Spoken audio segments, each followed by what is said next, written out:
The day I brought my wife to Europe was the biggest mistake of mine. My name is Joseph.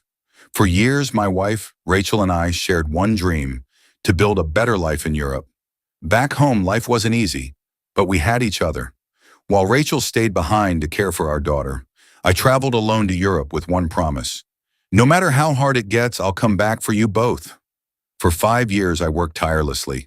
I cleaned offices at night, delivered parcels during the day, worked weekends while everyone else rested. Every pound I earned had a purpose: to bring my wife and daughter to join me. I missed birthdays.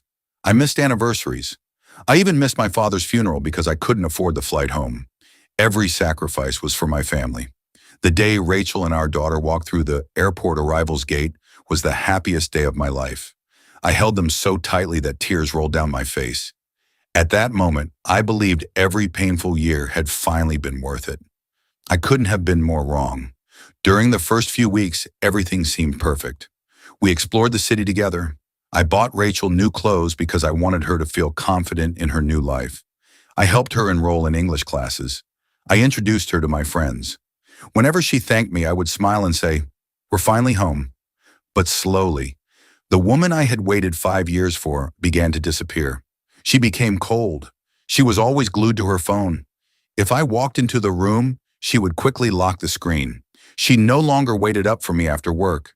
She no longer smiled the way she used to. Whenever I asked if something was wrong, she would simply reply, "You're too controlling." Those words broke my heart because all I had ever tried to do was protect my family. Then one Friday afternoon, I finished work earlier than expected. I couldn't wait to surprise them with their favorite takeaway. When I opened the front door, the house was silent. Rachel's clothes were gone. Our daughter's toys were gone. Only one envelope sat on the kitchen table. Inside was a single sheet of paper. "Joseph, I don't love you anymore. Please don't look for me." My hands started shaking. I called her phone over and over. She had blocked my number. For weeks, I searched everywhere. Friends, relatives, church members. Nobody would tell me where she was. I couldn't sleep.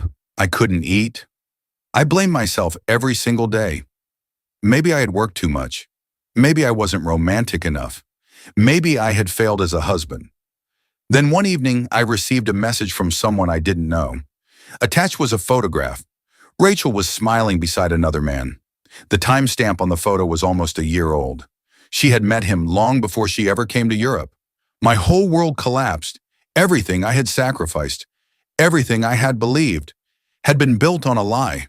For months, I lived with anger in my heart. I wanted answers. I wanted revenge. But then I looked at my daughter. She still needed a father. I realized that if I spent the rest of my life chasing the people who hurt me, I would never become the man she deserved. So I made the hardest decision of my life. I stopped chasing Rachel. Instead, I started rebuilding myself. I went back to church. I started exercising. I took evening courses to improve my career. I spent every precious moment I could with my daughter. Little by little, the broken man I saw in the mirror disappeared. 3 years later, I met someone who knew my story. She never asked me to prove my love. She appreciated the small things. She respected me. She became my best friend before she became my wife. Today, we have a peaceful home filled with laughter instead of arguments. Sometimes people ask me if I regret bringing Rachel to Europe.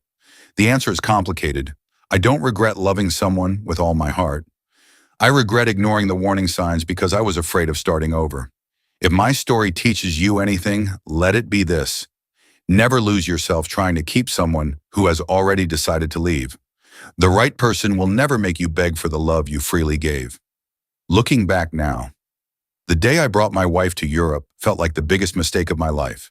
But without that heartbreak, I would never have discovered the strength to rebuild my future.